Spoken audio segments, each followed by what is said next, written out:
যে এই মুহূর্তে আমি রাজনীতি থেকে একটু সরে থাকছি, আমি মন দিয়ে কাজ করব।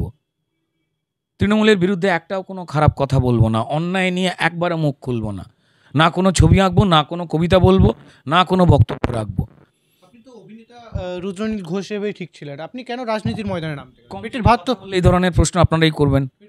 মানুষ প্রশ্ন করছে। না না, মানুষকে তো জানতে হবে। আপনি এই কথা বলবেন, মানুষ বলছে বলে লাইনটা বলুন আগে। মানুষ বলছে ছাত্র রাজনীতি করে আমার বড় হওয়া, আমার তার সঙ্গে সঙ্গে থিয়েটার এবং ছাত্র রাজনীতি আমি দুটো করতাম মাঠে নেবে। অভিনয় আমার ভালোবাসা, রাজনীতি আমি ভালোবাসি। আমি আমার জন্য তো নয়, আমার ভালো লাগা রয়েছে। আমাদের নিজেদের পছন্দের যারা যারা ভোট দেন, ধরুন কেউ বিজেপিকে ভোট দিয়েছেন বা তৃণমূলকে ভোট দিয়েছেন, এবার সেই যাকে ভোট দিলেন সে যদি জেতে, সেই মানুষটার ভালো লাগে না? তারও তো ভালো লাগা আসে।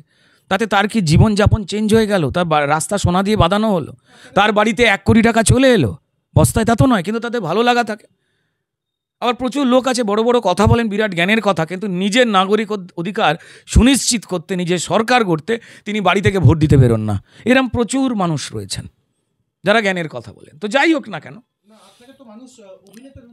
সেটা তো আমার পেশার মধ্যে পড়ে। যে মানুষ বলছেন তিনি রাজনৈতিক দলে ভোট দেন বা রাজনৈতিক কর্মী, তারা কেউ ব্যবসায়ী নন, তারা কেউ পড়াশোনা করছেন না, তারা কেউ চাকরি করছেন না, এটা গুলিয়ে ফেলছে। আমি সংসারী মানে আমি অফিস যাব না, এটা তো হয় নাকি? বরং আমি আমার জীবনের যে বাড়তি সময় সেইটা আমি রাজনৈতিক কাজে দিই। সিম্পল। ঠিক এই সময় দাঁড়িয়ে মানুষ তো আপনাকে চাইছে যে পুরনো সেই অভিনেতা রুদ্রনীল ঘোষ কোথায়? কিন্তু আমিও তো অভিনয় করতে চাই। তৃণমূলের ভয়েতে মানুষ তার নিজের ভোট নিজে দিতে পারে না। যে যোগ্য জব কার্ড হোল্ডার সে জব কার্ড পায় না। নিজের ভোট এখানে মানুষ নিজে দিতে পারে না, নিজের মতামত ফেসবুকে লিখতে পারে না।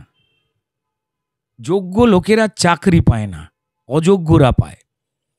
নন্দন ফিল্ম ফেস্টিভ্যালে পরিষ্কার যোগ্যদের ডাকা হয় না, তাঁবেদার বা যারা মুখ খোলে না অন্যায়ের বিরুদ্ধে তাদের ডাকা হয়। সেইখানে রুদ্রনীল ঘোষকে তারা কোণঠাসা করছে, আমায় জীবিকায় মারবার চেষ্টা করছে।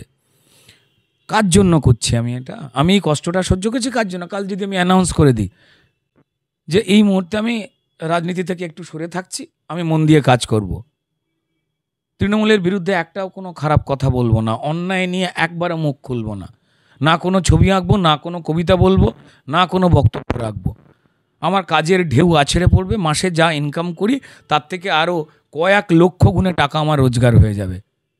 তাহলে করছি না কেন? আমার নিজের ভালোর জন্য, নিজের সুবিধের জন্য?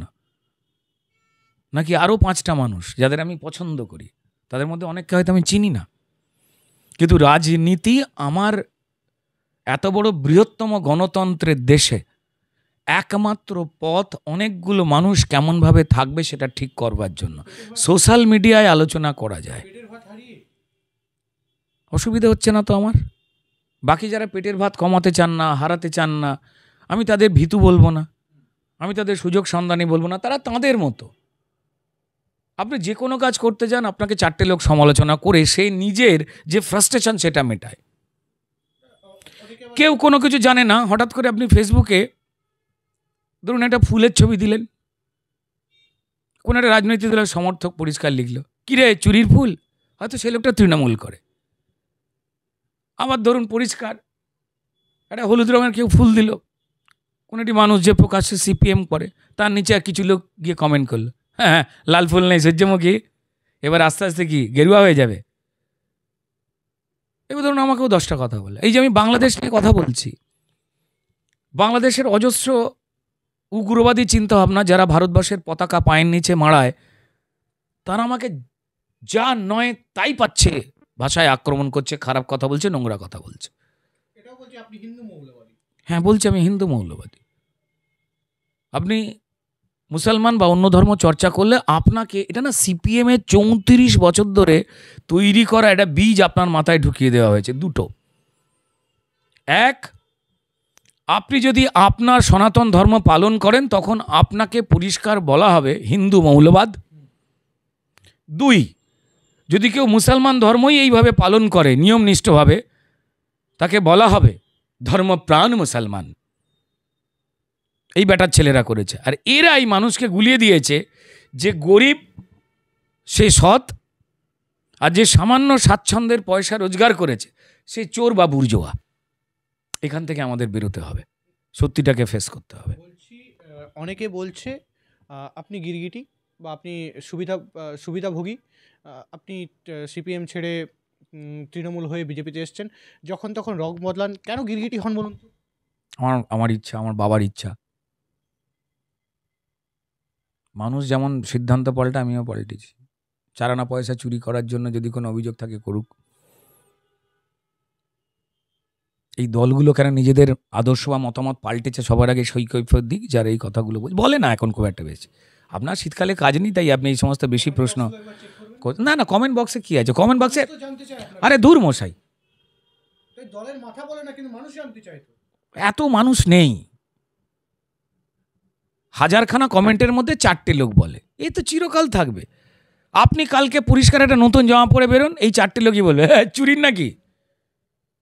কারণ এদেরও একই কথা বলে, জীবন যন্ত্রণা রয়েছে। আমায় লোকে খিস্তি করে, আমি কাউকে করব না। আমার তাদের উদ্দেশ্যে কোনো খারাপ কথা নেই। আগে 100 জন বলতো, আমি বিজেপি জয়েন করেছি তবে থেকে আমার কাজ 4-5 বছর ধরে অর্ধেক করে দেওয়া হয়েছে। আমি কি সুবিধে নিয়েছি? আমার রোজগার তো 1/4 করে দিয়েছে। আমি তো মানুষের কথা বলছি, চুরি জোচ্চুরি অন্যায়ের কথা বলছি। আমি আর্থিকভাবে ভালো আছি তো। পারবেন 1 বছর করতে এটা? যারা যারা বলছেন দলগুলো আদর্শতা রাখতে পারেনি, মুখের কথা তারা নিজেরা মিথ্যে প্রমাণ করেছে। যারা একে অপরকে তুলোধনা করে কথা বলতো, একে অপরের উদ্দেশ্যে বিষোদ্গার করত, তারা হয় দিল্লিতে গিয়ে ইন্ডিজোট করেছে বা তাদের যারা খুন করতো তাদের সঙ্গে হ্যান্ডশেক করেছে, ওই বাংলাদেশ আর পাকিস্তানের মতো। তাদের হয়তো একটা কোনো কথা বলেন না, যারা এই ধরনের কথা বলেন। বেশ করেছে।